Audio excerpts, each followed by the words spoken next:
All right, so let's talk about these two self-tests. 102B, where is there? It is.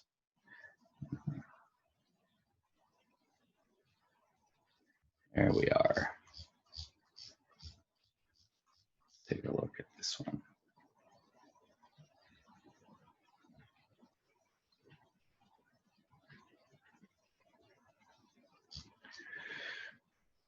One possible cause for frame side sway is overloading, operation on rough terrain, an accident, collision, or rollover, or uneven load distribution. So anybody have, C.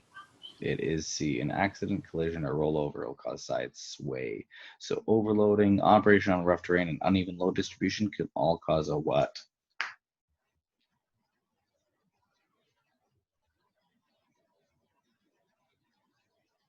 When it A tracks. sag. No, when it. Sag or a bow typically is what would cause those. Yeah. That's typically what will cause that. So now the difference between a sag and a bow is what? One's up, one's down. Yeah, one's up, one's down. Which one's which?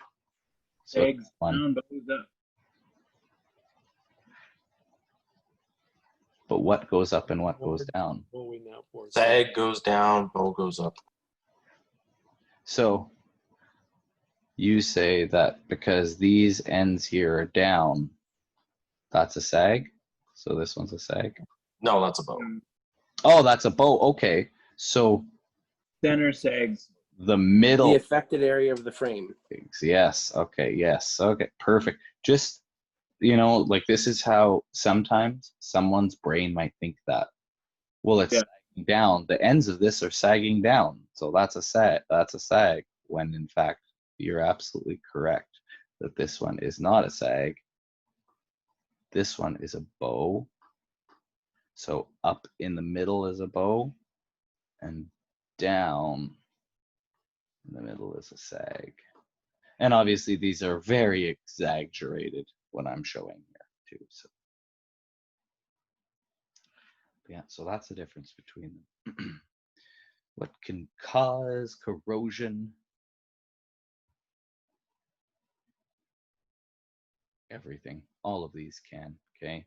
Rain, snow, ambient temperatures, the salt, the calcium chloride, the rock. Life.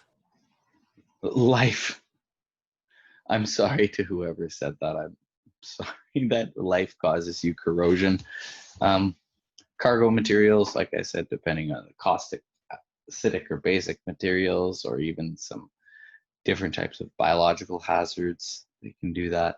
And the biggest cause of it in actual manufacturing is going to be two dissimilar metals, so aluminum and steel. Excuse me. 4 factors that accelerate frame stress and possibly frame cracking are Grand Prairie potholes. road conditions. Yeah, let's see what they say here. Overloading, unevenly distributed loads, operating on rough terrain. So that's the Grand Prairie potholes one right there. So Grand Prairie potholes, yeah. Loose or worn crossmember attaching bolts. Yeah, so loose fasteners, and then operator error on these two here, overloading or improperly distributed loads, okay? This one here isn't necessarily operator error. He might have been asked to operate somewhere where he maybe shouldn't have, but that's okay. I mean, these things happen. Theoretically, he could slow down. You don't have to do 110 on the trunk.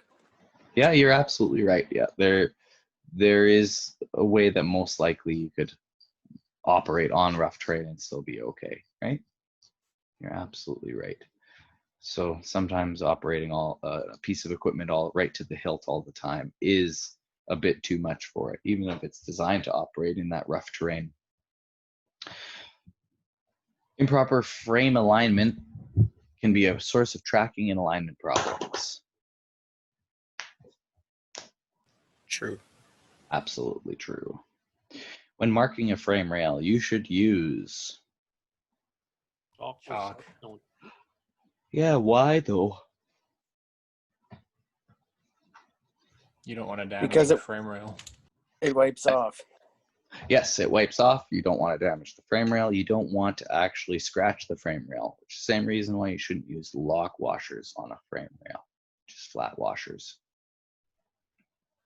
2 reasons for using hardened washers on bolted frame connections are,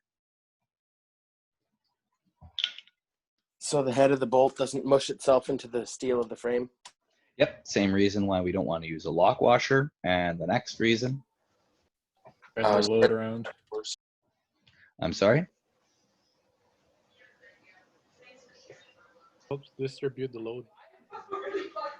evenly distributes the load. Someone's not muted and I can hear stuff. There we go. Thanks. One advantage is using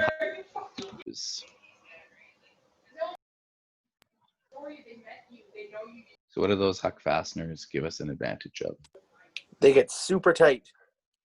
They are super tight. Yeah. They do not allow flexing of frame components. So they are very, very tight. That is the correct answer, B. Heat treated frame rails must be heated in order to straighten them. Definitely don't heat them to straighten them. You always cold bend it, okay? Unless you're re-annealing the frame and you know what you're doing, you're not going to be heating the whole frame rail like that. Leaf springs leaning to one side. What could happen there? Broken leaf springs. Probably a leaking air spring. No, I'm just kidding. You're absolutely right. Broken leaf springs. Air suspension to bottom. Not enough air in the system. Mm-hmm. Overload. Cut or punctured. Yeah, a leak. I heard someone say that punctured, and then I heard someone say overloaded too. Let's see if they say that. It's an interesting one. We could talk about it. Yep, they do. Low system pressure, excessive ride system air leakage. So that's the first 2 we said. One of you said low air pressure, insufficient supply pressure, or excessive ride system leakage. So I said them instead of puncture. That's that one too. And I mean, both of these are the same thing. They're just coming from different sources. So this one, the air bag is cut or punctured, it's losing air.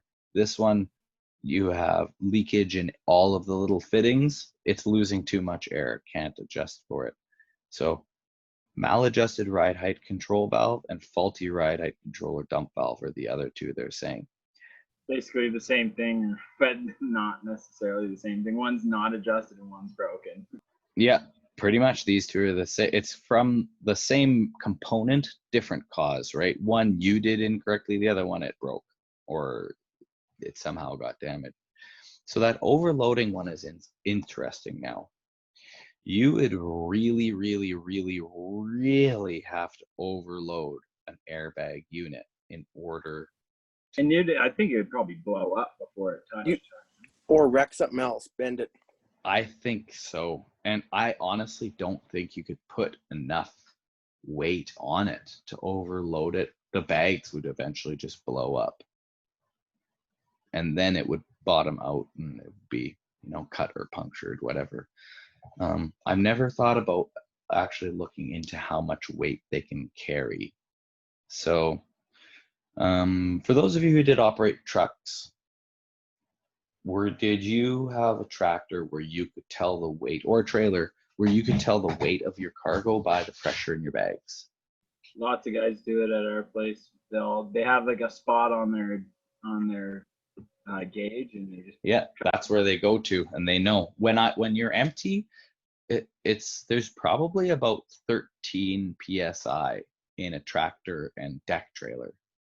That's how much pressure is in each airbag holding it up. Not really that much. When you get to like a full load, it's like 60 to 80 psi. 60 pounds. Yeah, like so. Pounds, yeah. if they know their weight is their maximum weight, and they have that on their trailer, they'll remember that spot on the gauge. Exactly. And so, so one of you agreed with me, 60 psi. I've seen, depending on what you're doing, it get a bit higher than that. But really, what is your air system governed out at? 120 psi.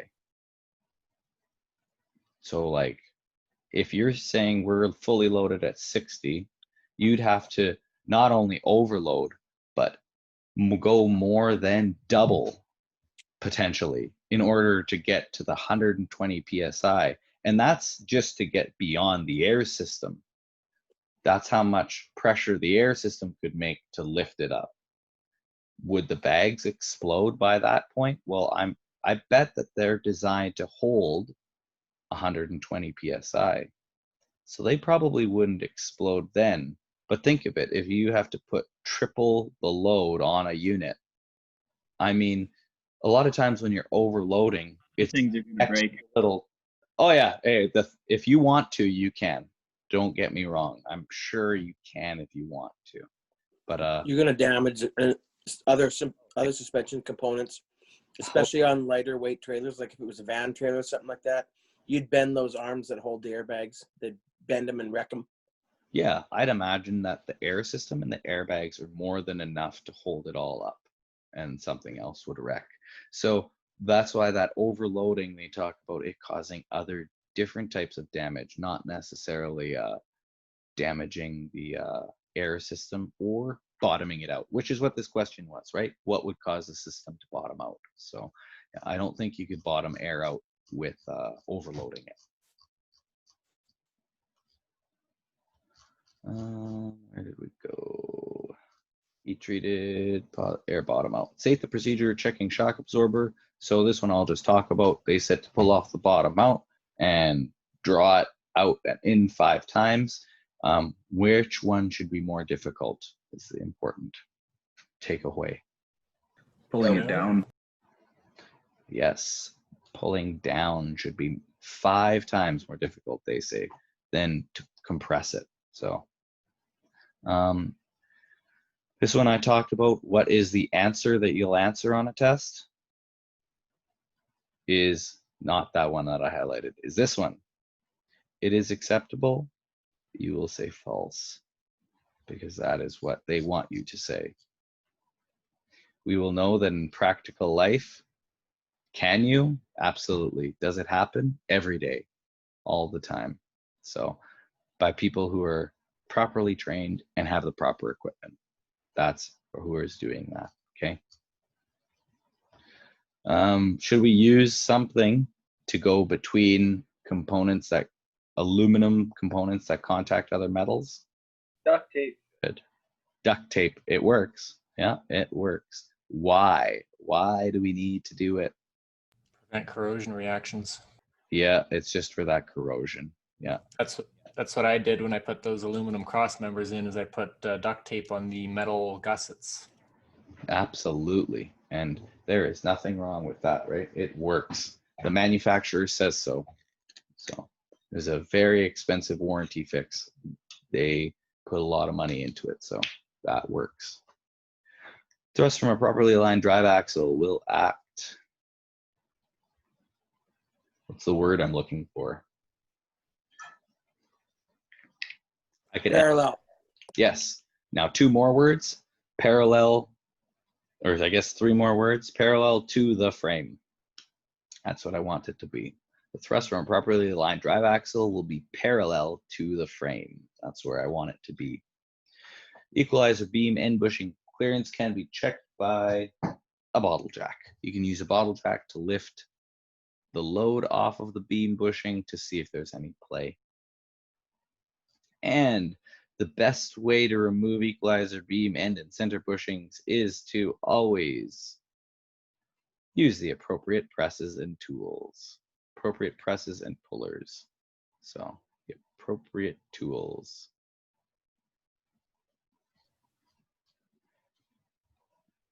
I only briefly talked about this one, or I didn't even talk about this one, and we only just briefly skimmed over it in the pictures.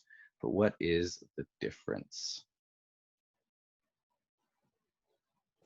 The bar pin provides a point of axle adjustment. Yes, it does. And it does that the same way that the torque rods do, with different thicknesses of shims, which will adjust where it mounts. Okay. What does durometer mean? What does it indicate? Hardness of rubber. Yep, the hardness of rubber. Why do we have to drain air reservoirs at least daily is the recommendation. Get rid of any moisture. Contamination will be removed. I'm glad that you all know why. Yes, to get rid of this, the moisture and contamination. We were talking about where we get that from, condensation in the air. If the ride height on the air suspension is too high, will it be difficult to connect? Yes. It sure should be. But you know why I think that isn't? Okay. What did I talk about though? Connecting. So you have an air spring suspension.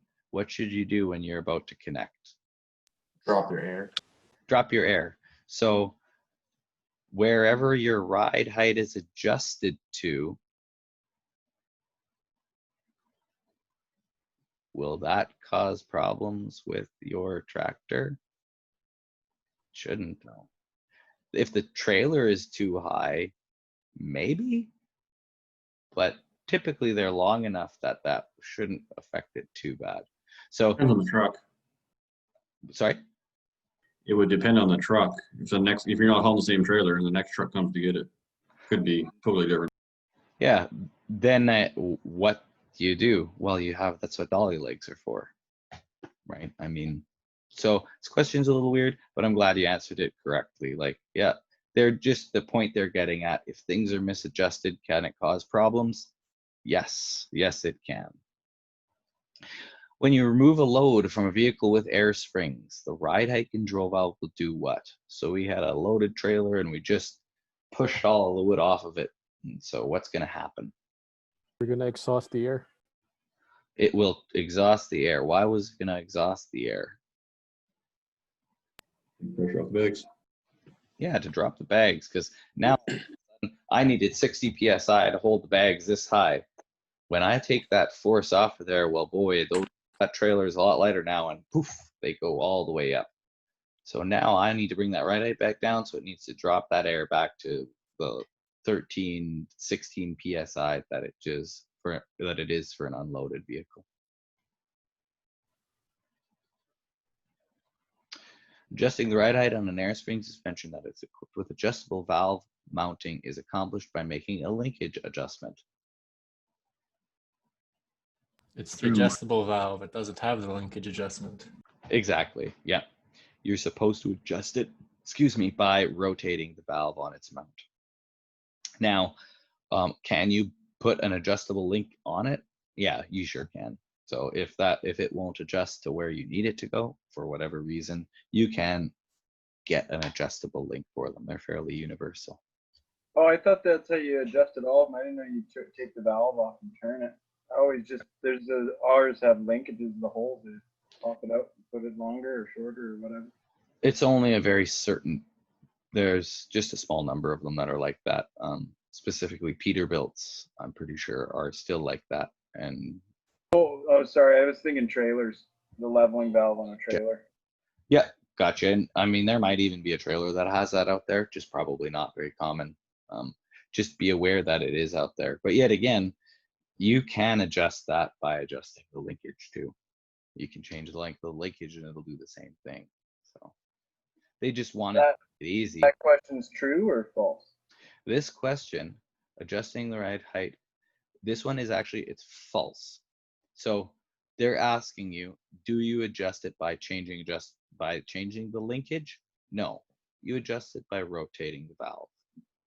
But could you put a different size linkage on there? Oh yeah, you could.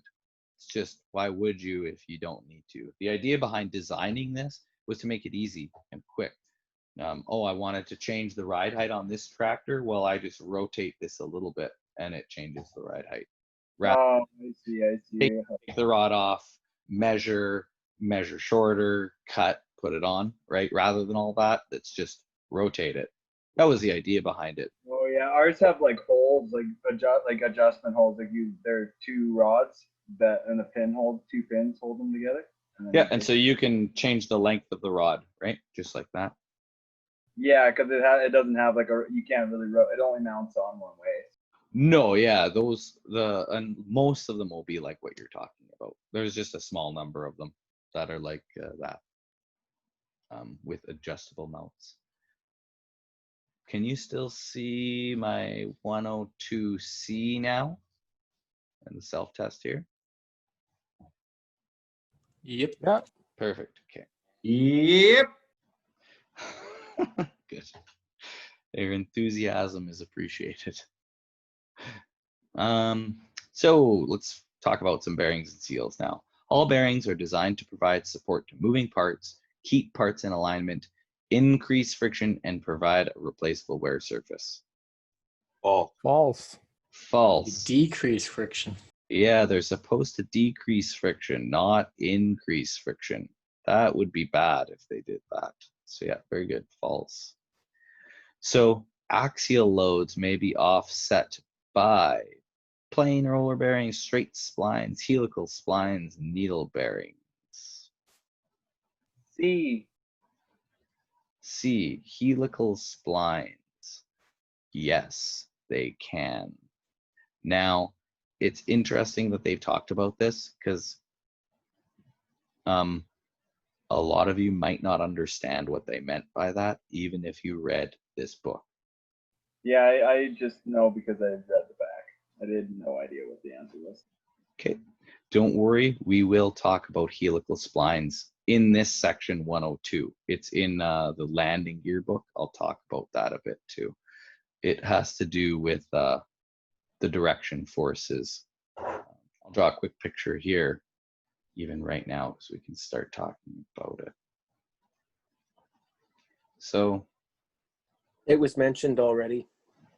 they talked about it a little bit. I didn't talk about it at all, but I think they did a little paragraph on it in the book. So what you have here is a gear on a shaft.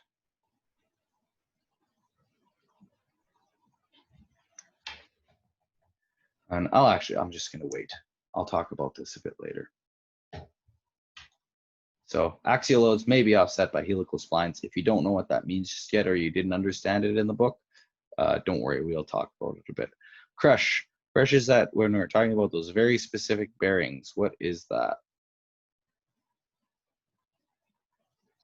They call it this one here, this distortion of a bearing shell. And that's how it's going to be pressed into it, okay? You crush that bearing and it forced into the shell then.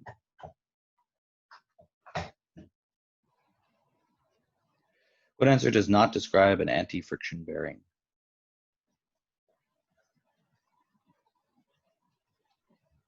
High contact area. Yeah, high contact area between moving parts. So an anti-friction bearing, a roller bearing, a ball bearing, has a very low contact area between moving parts. All of these other ones are absolutely true. They may be lubricated for life. They are definitely more expensive than bushings, and they are designed to absorb combination loads. In some instances, some of them aren't, but they can be. Just so you know, question 3, if anybody has the new book, the answer is radial pressure exerted on the bore, which is pretty much the same thing as distortion given. Okay, so the new answer says radial pressure exerted on the bore. Okay, right? Yeah. Correct. Okay, so this is a good example of this. I'll go all the way up here and show that picture again. It's way at the beginning.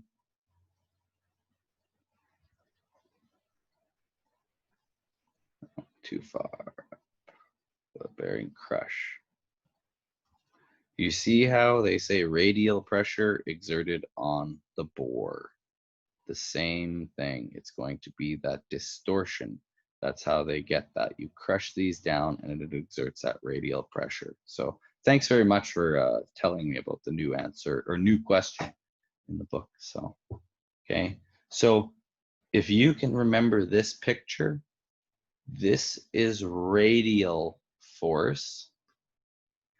I'm glad I saw the picture because now I totally get why, because I didn't really understand why they called it radial pressure, but looking at the picture, it's obvious. Good, excellent. So radial force is where they're showing in this picture around the circle. And it also can be this way too. radial force can come in at the circle. Okay, same thing. Like if you have a tire driving down the road, when the road is hitting there and you have the wheel supporting the weight, that is radial force.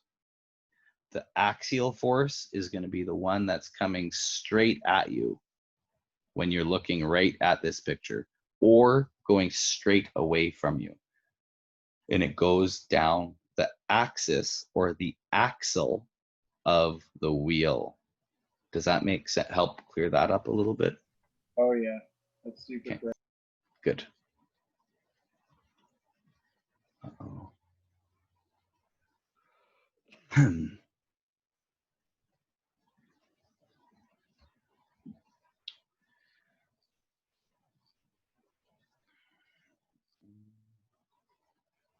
Plain roller bearings are designed to support radial loads only. So plain roller bearings, what is a plain roller bearing?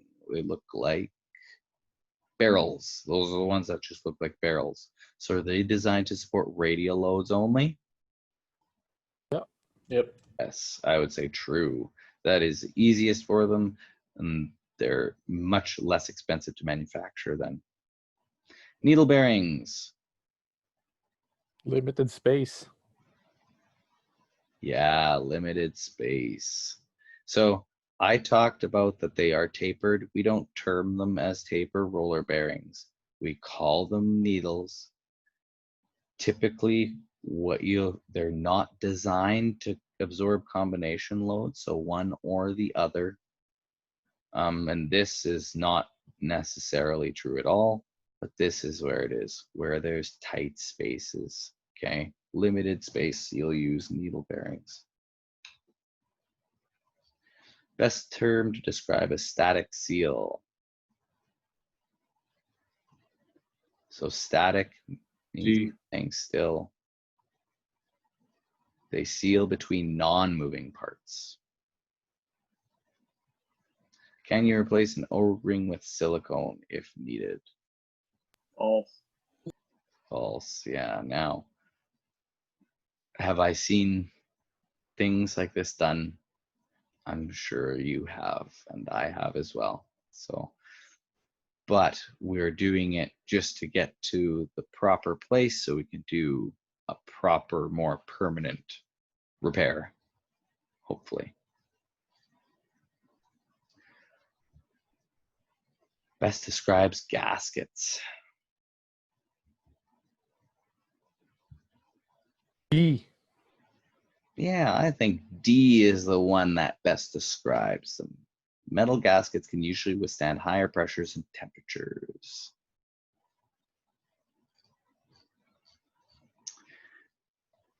Should I use silicone on my corker paper gaskets? No. Oh, Yeah, don't use that. So there's a few reasons why. If you need to hold it in place, use a little bit of gasket adhesive, and that'll be okay. I got the last I was working on a truck. We got some, I'll say, silly mechanics at our one shop, and I was changing some hubs that were leaking, just the hub covers, and every single hub, like just the hubcap, had the gasket, and then like probably like 3 pounds of silicone on like every single gasket. I don't know what he was thinking, but Lots of people, and I still probably they're out there today. I mean, there's people who and it's leaking still, right? Because I was changing them. they were leaking still. Yeah, I mean, it's common to see that kind of stuff happening. I'll actually show you what silicone and oil do and why silicone is bad to use for that. Unless you have time to let it dry properly, it's not actually going to give you a good seal at all. So the paper gaskets they give you should be more than enough for hubcaps, like what you're talking about there. So Yeah, and he probably just didn't let it dry, right? Because you fill it up as soon, he was probably just switch and go, right? So he filled it up as soon as he bolted it on. yeah, and I mean, even so, when you take that hubcap off, you know, you have that little stream pouring out there, right? The silicone won't stick to anything that has oil on it. It'll slide right off, so it'll never properly set. if there's a little bit of oil underneath of the silicone, that passage for oil to flow will always be there. It'll never glue itself down onto it. That's the trickiest part about changing axle gaskets. There's always a little bit of oil coming out the bottom of it, and so you got pretty quick sometimes. Yeah, yeah. Yeah, you just want to try and go quick. The paper one will seal. It'll squeeze the oil out. Yeah, it will. Because it will, but like sometimes if you wait too long, it'll get a little wet, and when you go to press it on, you might tear the gasket if you put the over tighten it.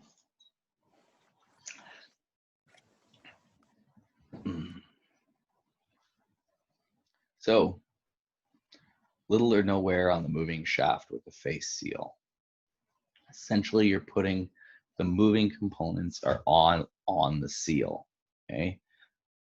This also is the same idea when it comes to two-piece wheel seals or even one-piece wheel seals. Okay.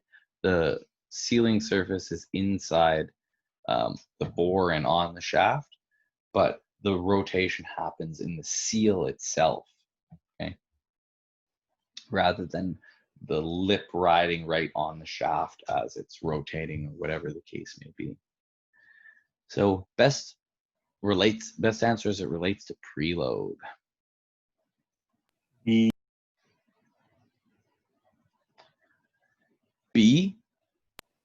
Doggy. D. Delta. Delta. Okay. Preload is set by shim spacers or a threaded ring. Yes. Preload can be put on ball bearings. It would just be a certain design of ball bearings that have preload put on them, but you definitely could. So, yeah, D is the best answer. Brunelling is indentations from shock loading, so dents inside of the races. And arcing was the one, remember, with welding and electricity. So marks on the bearing do discharges of electricity within the bearing. What leads to abnormal bearing fatigue? Not lubricated.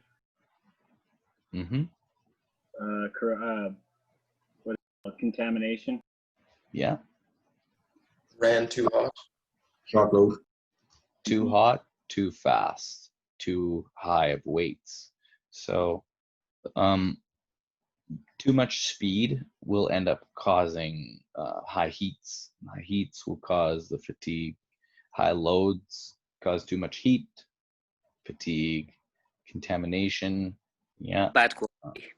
Sorry? Bad quality. Bad quality. Yeah, you can get some poor quality bearings, and yeah, even I would say too much preload or lack of end play can cause bearing fatigue as well. Let me see what exactly do they have written down. I can't remember what the answers were. Yes, so too hot, too high weights, too fast, shock loads, and vibrations. So the vibrations and shock loads, these will come from operating conditions and how you're operating it.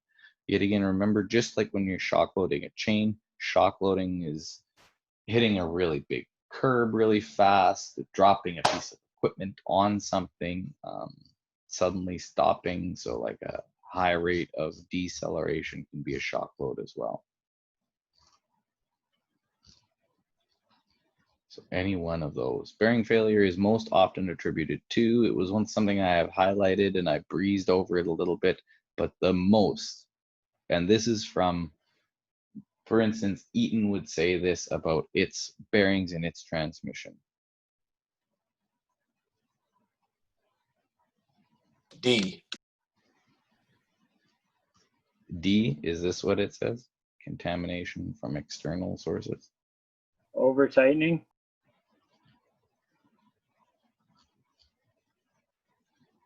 This one, contamination from external sources.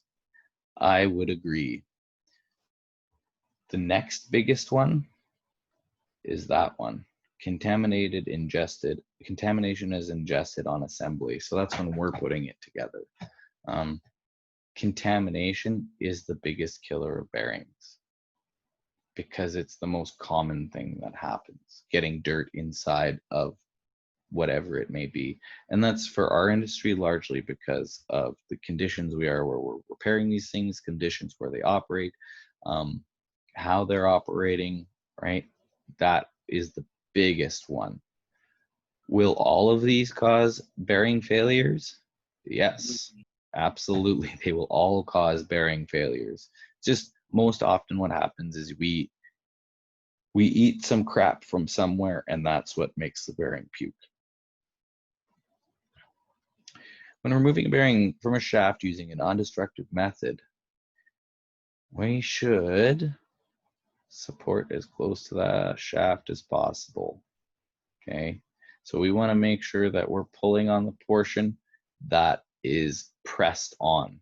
The same thing would be, or the opposite would be if we're on doing a bearing that's in a bore. We want to make sure we're putting the force on that race that is actually pressed in.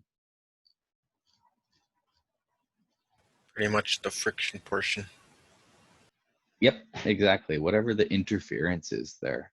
Exactly right. If it's tight inside the outer housing, you want to make sure that outer race is what you're hitting on. If it's an inner housing that or a shaft you're trying to drive it on, that inner race is where you're going to want to go. And if it's in both, then you'd like to ideally press on both sides. So I don't think we need to explain with 2 and 3 sentences how it's okay, but what's the really important thing when it comes to hand packing a bearing? Sure the grease is between and through to the other side.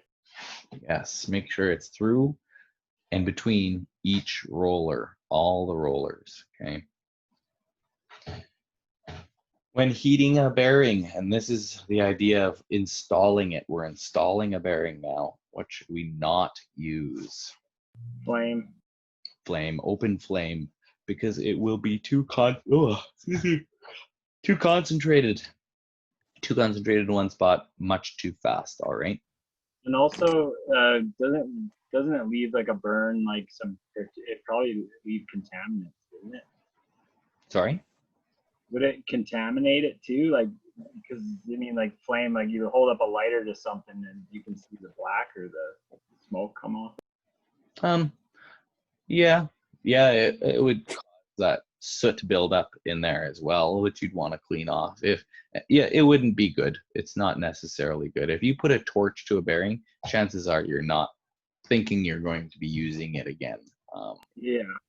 Yeah, because you put way too much heat in it too. Remember I said you don't want to heat it up to red hot or anything like that. So Plus, it'd be so hard to evenly distribute the heat. yeah, exactly. Bearing should not be heated above. What's the magic numbers? 120. Sorry, yeah. 250 Fahrenheit, yeah. Yeah, this one. So 120 Celsius, 250 Fahrenheit. These are the magic numbers you must remember. And you'll actually find that this number is going to be common throughout your training for a lot of things. We talk about maximum oil operating temperatures of diffs, transmissions, of all kinds of components. They're going to say that this is about the maximum that you can hit before things are going to start getting damaged if you keep that heat up. I feel like extended periods of 250 degrees Fahrenheit will do damage on its own. Oh yeah, it sure will. It sure will. So you're going to find that that's going to be common throughout everything, that number, to remember that one. 250 degrees Fahrenheit and 120 degrees Celsius.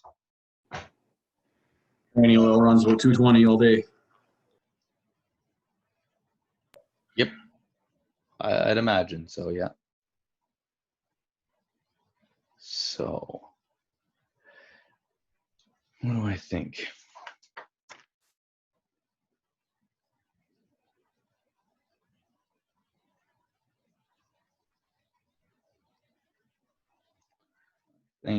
I'm going to open up the next one, which is D.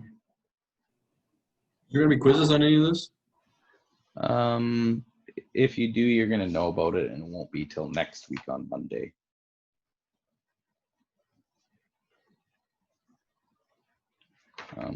Most likely, the first thing you'll have is that exam, which is on your.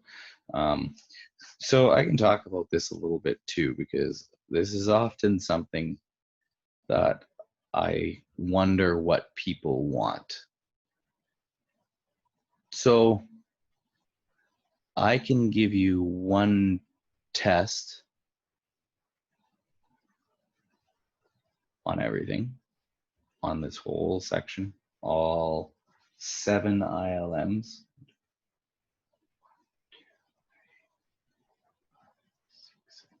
All eight ILMs. And if you pass that test, you pass. And if you fail that test, you fail. Or we can spread it out over a lot more smaller tests, right? And it's difficult because essentially I just have to make a decision. Right now, how I've always done it in the past is it was one big exam in this section 102. And in the air brake section, I had multiple exams. So Clint was doing these quizzes now, and I hadn't really thought of splitting it up into quizzes.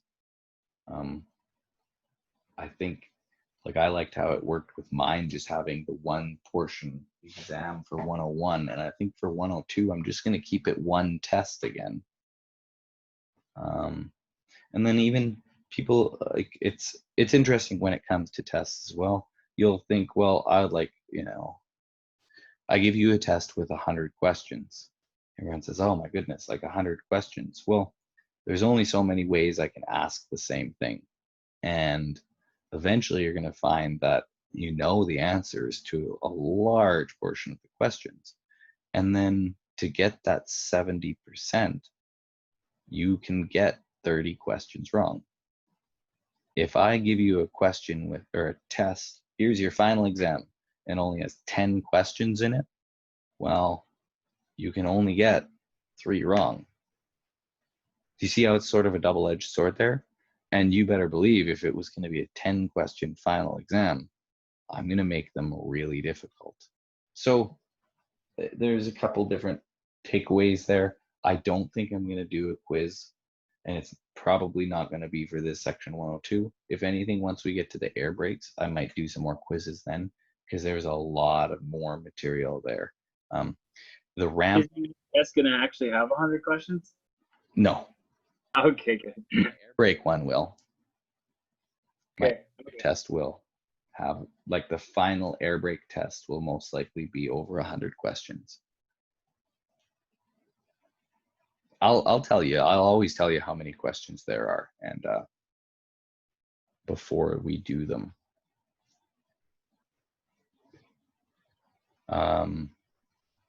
I don't like to necessarily keep them that long. It's just that 105 section, air brake section, is very important. And then there's lots of material. Like I was saying, the ramp up, if you thought, from last week to this week, the material has gotten a lot more challenging. It's a lot more meat and potatoes.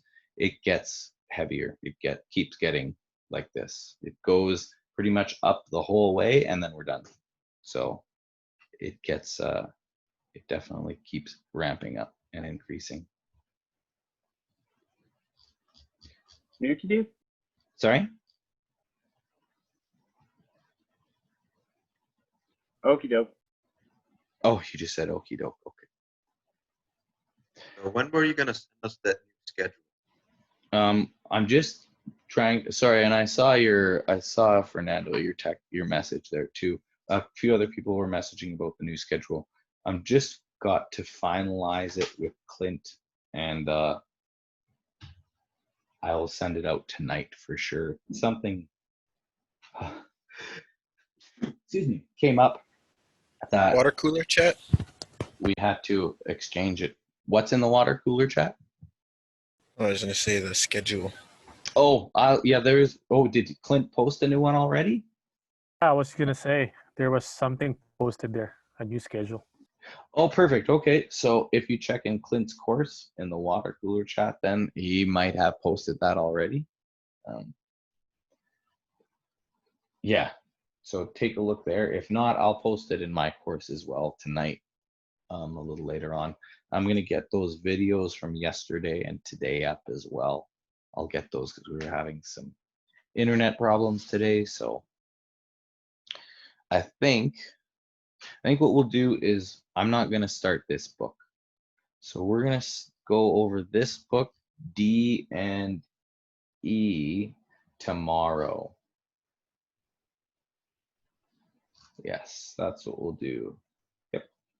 We'll do D and E tomorrow. So for tonight, read this book, D, read the book E, which is the next one.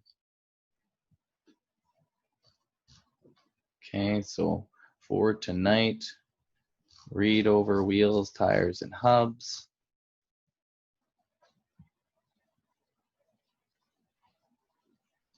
This one here. 102D. And we'll also do E. Just a quick question. You said there was 8 MLIs for this next test. We went over 3, and then these 2 tomorrow, right? Or is there ones that I'm missing that we're doing? I'm just looking. It's A, B, C, D, E, F, G, H, I. There's actually 9 of them. Oh, okay. So we still got next week until a while till the next test comes. Yeah. The schedule has changed for next week. So if Clint has posted it, please go look at it. And yeah, there's enough time to go through everything. So Okay, that's good. yeah, there's 9 ILMs. It goes up to I. I don't know my letters of the alphabet, so 102E. Or sorry, 102D. yeah. Tomorrow we'll take a look at D and E. This one as well. So this one, trailer systems and components, and this one, wheels and hubs. Can you guys see my screen sharing the right screen? Yeah, you bet. Yeah. Okay, perfect. Yeah, this one and this one we'll go through tomorrow, and maybe even start off some other ones. Does anyone have any questions? Nope. No? All right. We'll see you. I'll try and start the meeting a bit earlier tomorrow, but other than that, we'll get started about 8:30 again tomorrow morning. Okay? Okay.